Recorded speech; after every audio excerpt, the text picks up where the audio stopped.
का हीरो। 12 साल का अयान शरारती था लेकिन दिल का बहुत बड़ा। वो पुराने शहर की तंग गलियों में अपनी अम्मी अब्बू और छोटी बहन आयशा के साथ रहता था। ईद आने वाली थी और पूरे मोहल्ले में रौनक थी। हर कोई नए कपड़े सिलवा रहा था, मिठाइयाँ बन रही थी, लेकिन अयान की फिक्र कुछ और थी। उसकी अम्मी बीमार थी, अब्बू की छोटी सी दुकान में मुश्किल से गुजारा होता था। इस बार अयान जानता था कि नए कपड़े और ईदी का सवाल ही नहीं उठता, लेकिन उसका सपना था कि इस ईद पर अपनी बहन के लिए गुलाबी रंग का एक सुंदर सलवार कुर्ता लाए। आयशा हर रोज बाजार की उस दुकान को देखती थी, लेकिन कभी कुछ कहती नहीं थी। ईद में बस 3 दिन बचे थे। अयान ने एक फैसला किया, वो कुछ करके अपनी बहन के लिए कपड़े लाएगा।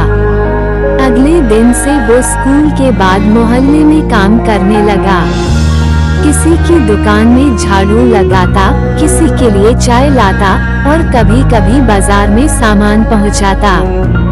थोड़े थोड़े पैसे जोड़ते जोड़ते आखिर ईद की शाम तक उसके पास 300 रुपये हो गए। वो खुशी खुशी बाजार पहुंचा और अपनी बहन के लिए वही गुलाबी सलवार कुर्ता खरीद लाया।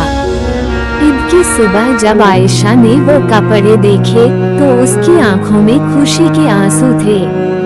उसने अयान को गले लगाकर कहा, भैया तुम दुनिया के सबसे अच्छे भाई हो। अयान हंसते हुए बोला, अभी तो सिर्फ शुरुआत है, अगले साल तुझे सैंडल भी दिलाऊंगा।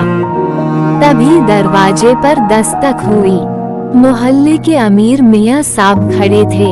उन्होंने अयान से कहा, बेटा मैंने देखा तुम कितनी मेहनत कर रहे हो। ऐसे जिम्मेदार बच्चे बहुत कम होते हैं। मैं तुम्हारी पढ़ाई की जिम्मेदारी लेता हूँ, तुम्हें अब किसी चीज की फिक्र करने की जरूरत नहीं। उस दिन अयान सिर्फ अपनी बहन का ही नहीं, पूरे घर का हीरो बन गया। ईद की असली खुशी देने में है और इस बार अयान ने ये खुशी पूरे दिल से दी।